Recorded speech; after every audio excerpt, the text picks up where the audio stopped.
এখন টিকিট কাটবো। ওপর থেকে নিচে আসলাম।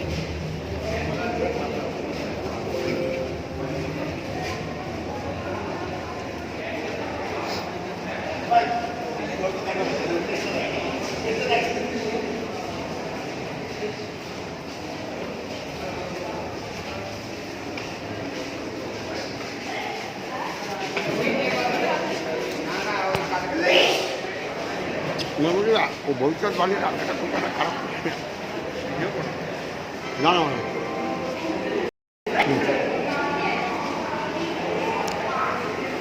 টিটি ধরলো, বাড়ি করে টিকিট টিকিট আমাদের চেক করলো। তো টিকিট কেটে উঠেছি বলে বাঁচোয়া, না হলে এখনই অসুবিধায় পড়ে যেতাম। আর আপনাদের বলছি, ট্রেনে কখনো টিকিট না কেটে উঠবেন না। এখন টিটি খুব কড়াকড়ি হয়ে গেছে।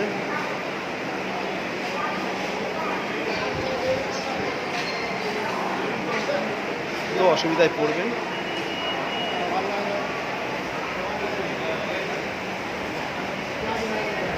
বন্ধু আমার দাঁড়িয়ে আছে, সেই কাটাবন্দি করা, আমার আর দাঁড়াতে হলো না। যাওয়ার সময় আমার একটু দাঁড়াতে হবে। কারণ চাঁদনি মার্কেট যাওয়ার সময় সব খরচা দিচ্ছে, আর আসার সময় আমার খরচা করবে সব। তো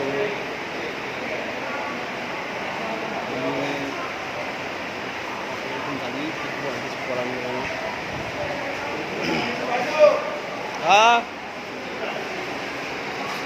ঠিক আছে, আবার পরে ভিডিও করবো।